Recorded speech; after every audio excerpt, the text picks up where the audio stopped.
Assalamualaikum warahmatullahi wabarakatuh. Baik pemirsa di rumah, dalam pertemuan kali ini kami bersama tim penyuluh Kecamatan Separuh akan mempraktikkan bagaimana cara membuat mudah-mudahan menjadi alternatif di mana permasalahan yang dihadapi adalah pupuk bersubsidi sulit untuk diperoleh dan harga pupuk non subsidi harganya cukup tinggi.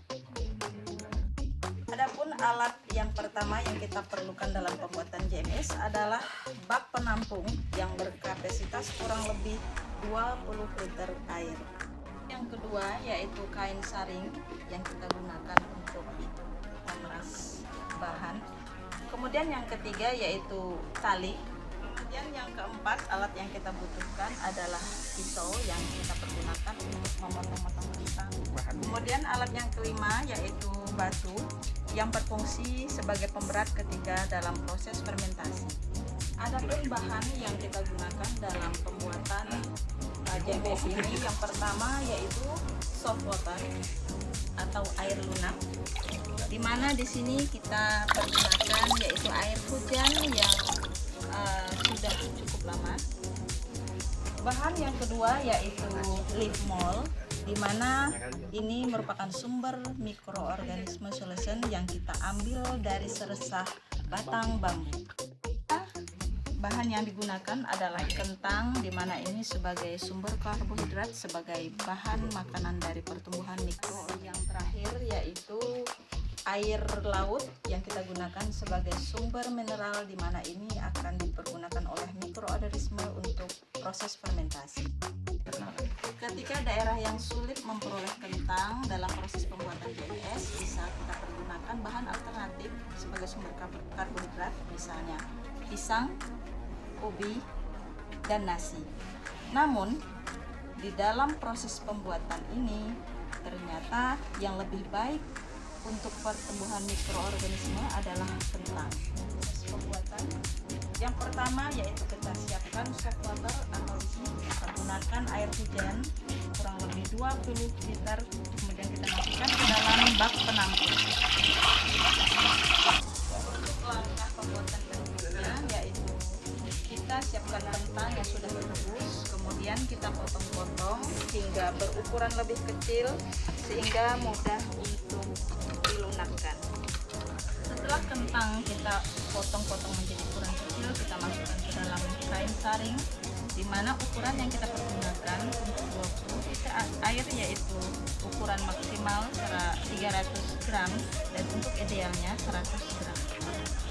Untuk proses berikutnya yaitu kita ambil seresah untuk 20 liter air, kita gunakan sekilo. Kemudian kita masukkan ke dalam kain saring. Berikutnya yaitu kita akan melunakkan kentang yang terdapat dalam kain saring. Kemudian kita ikat dengan tali. Tujuannya agar bahan tidak keluar dari kain saring. Kemudian untuk seresah yang telah kita masukkan ke dalam kain saring, kita ikat sehingga bahan tidak bisa keluar dari kain saring. Kemudian kita lakukan peremasan agar bahan yang dalam kain saring menjadi larut ke dalam soft water.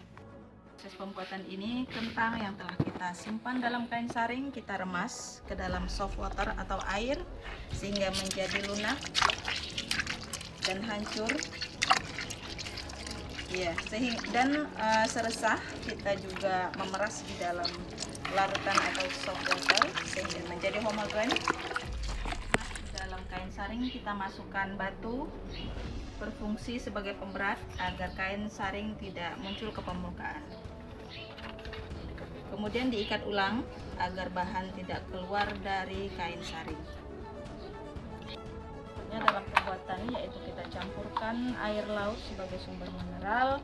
Untuk 20 liter soft water kita pergunakan 350 ml air laut. Proses yang terakhir yaitu penyimpanan, di mana bahan yang telah larut kita simpan. Terakhir yaitu proses penyimpanan, di mana bahan yang telah kita larutkan dan kita simpan di wadah yang tertutup, kita simpan pada tempat yang agak terbuka agar proses fermentasi bisa berjalan dengan maksimal. Iya. Lalu ditumpahkan orang kalah.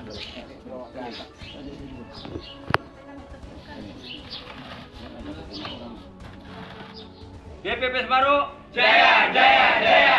BPP Sebaru jaya jaya jaya. Demikian proses pembuatan JMS atau Jadang Mikroorganisme Solution. Mudah-mudahan mudah dipraktikkan di rumah. Dan untuk mengetahui keberhasilan dari pembuatan ini, kita tunggu sampai besok di mana terdapat wheat yang banyak di permukaan. Maka hal tersebut merupakan indikator bahwa Jadang Mikroorganisme Solution siap untuk diaplikasikan. Kami tim BPP Sebaru mengucapkan terima kasih. Assalamualaikum warahmatullahi wabarakatuh.